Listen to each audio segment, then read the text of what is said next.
Hello guys, അപ്പോൾ ഇന്ന് നമ്മൾ റോസ്റ്റ് ചെയ്യാൻ പോകുന്നത് വിനീത് ശ്രീനിവാസൻ ചെന്നൈ പാസത്തിന് ശേഷം വെറൈറ്റി പിടിക്കുക എന്ന് പറഞ്ഞ് പടച്ചുവിട്ട ക്രിഞ്ച് പാസമാണ് കരം.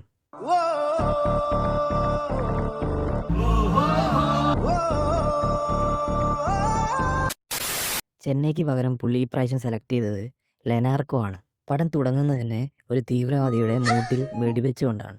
അങ്ങനെ നായകനായ ദേവിൻ്റെയും പുള്ളിയുടെ ഫ്രണ്ടിനെയും മറച്ചിട്ട അതേ വണ്ടിയിൽ തന്നെ ഇവർ കയറി എസ്കേപ്പ് ആവും. ദേവിന് ഒരു തന്ത ഉണ്ടായിട്ടും അതില്ലാത്തതിന്റെ വിഷമം സഹിക്കുകയാണ്. അങ്ങനെ ദേവിനെ പട്ടാളത്തിൽ നിന്ന് പിരിച്ചുവിടും. അങ്ങനെ ആ ദേഷ്യം, അല്ല ഇതൊരു മലയാളം പടം തന്നെ അല്ലേ, ആണ്, സോറി എന്റെ തെറ്റാ. അങ്ങനെ ലെനാർക്കോയിൽ എത്തിയ ദേവ് അവിടെ ഒരു വെറുപ്പിരി ബംഗാളിയെ കണ്ടുമുട്ടു.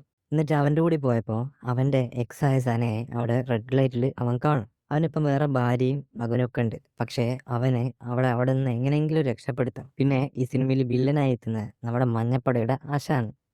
നിങ്ങളിത് കാണുക, ഈ ഭൂഗോളത്തിൽ why this man is called a genius. മോനെ സോറി, ഒരു ഗ്യാപ്പ് കണ്ടപ്പോൾ ഗോൾ അടിക്കാൻ നോക്കിയതാ.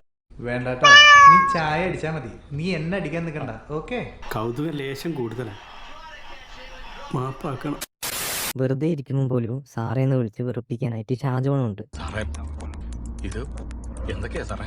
സാറേ എങ്ങോട്ട് വേണേലും പോവാം. സാറേ പിടിപെട് സാറേ. സാർ അവിടെ ചെന്നപ്പോ സാറേ ഔൾ സിറ്റി കൊണ്ടിരുന്ന പെൺകുട്ടികളെല്ലാം സാറൊക്കെ പഴയ സാറല്ല, പുതിയ സാറുമാരുടെ സാറാണെന്ന് പറഞ്ഞു സാറേ. നിർത്തണം നിന്റെ ഈ സാറ് വിളി.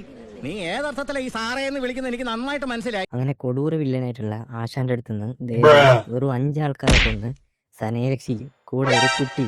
സനക്ക് മുന്നേ ഒരു ആക്സിഡന്റ് നടന്നിരുന്നു. അപ്പോൾ അതിനുശേഷമാണ് ഇവർ രണ്ടുപേരും പിരിഞ്ഞത്. പിന്നെ സന ദേവിനെ കോണ്ടാക്ട് ചെയ്തിരുന്നു. പക്ഷെ അപ്പോഴേക്കും ദേവിനൊരു കുട്ടിയായിരുന്നു. അതുകൊണ്ട് തന്നെ സന മനഃപൂർവ്വം പിന്മാറിയാണ്. ഔട്ടായി പോയ ഓരോ ക്രിഞ്ച് ക്ലീശ കോമഡികൾ വറക്കാക്കാൻ വേണ്ടി ബാബുരാജ് എന്തൊക്കെയോ അഭിപ്രായങ്ങൾ കാണിക്കും. എന്തിനാന്ന് ആർക്കറിയാം. അങ്ങനെ ആശാനെ വീണ്ടും ഒരാന്ന് പിടിക്കും. അല്ലെങ്കിൽ ആശാൻ അത്ര പൊട്ടനല്ലല്ലോ ഇവർക്ക് എളുപ്പത്തിൽ ഊരി പോകാനായിട്ട്. പിന്നെ ഇപ്പം കാണിച്ചിരുന്ന ഒരു ഗണ്ണ് യൂസ് ചെയ്യുന്ന ബേസിക് ട്യൂട്ടോറിയലാണ്. അതെ, വളരെ സിമ്പിളാണ്. അതുപോലെ ഇത് സ്റ്റീഫൻ നെടുമ്പള്ളി ഇൻ 144 PR -144 ആണ്. അതേപോലെ തന്നെ ഇങ്ങനെ അടികൊള്ളാൻ ശരിക്കും പട്ടാളത്തിൽ തന്നെ ആയിരുന്നു എനിക്ക് നല്ല സംശയമുണ്ട്. താൻ എങ്ങനെയാണോ പോലീസ് ടെസ്റ്റ് പാസ്സായത്? സത്യം പറഞ്ഞ കോപ്പി അടിച്ചിട്ടാണ് സാർ. അങ്ങനെ ആശാനെ കൊല്ലാൻ ആ ചെറിയ ചെക്കന് പറ്റാത്തതുകൊണ്ട് ദേവിന്റെ കയ്യിൽ ഗണ്ണ് കൊടുക്കും. നല്ല ആളെടുത്താ കൊടുത്തത്. ആളെ വേണ്ടത്ര പരിചയമില്ലാന്ന് തോന്നണു. ഇനി നീ എങ്ങാനും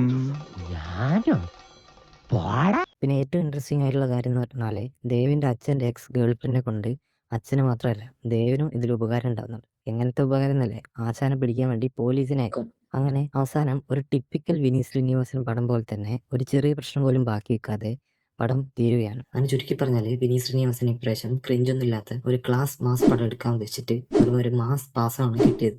പുള്ളിക്കാരൻ്റെ തട്ടത്തിമറിയത്തും ജേക്കബിന്റെ സ്വർഗരാജ്യവും എനിക്ക് ഭയങ്കര ഇഷ്ടപ്പെട്ട സിനിമയാണ്. പക്ഷേ ഇപ്പം പുള്ളിക്കാരൻ്റെ പടം തീരെ കാണാൻ പറ്റാത്ത അവസ്ഥയിലേക്ക് വരികയാണ്. ഹൃദയം ആ ഒരു കൊറോണ ടൈമിലൊക്കെ ഹിറ്റായി. അതേപോലെ തന്നെ വർഷങ്ങൾക്ക് ശേഷം നിവിൻ പോളിന്റെ ഹൈപ്പിൽ കയറിപ്പോയതാണ്. പക്ഷേ സത്യം പറഞ്ഞാൽ എനിക്ക് ഈ 2 പടം തീരെ ഇഷ്ടമല്ല. എന്താണ് നിങ്ങളുടെ അഭിപ്രായം? അതേപോലെ നിങ്ങൾ ഈ സിനിമ കണ്ടാണെങ്കിൽ അതിൻ്റെ അഭിപ്രായം കൂടി ഒന്ന് കമൻറ്റ് ചെയ്യുക.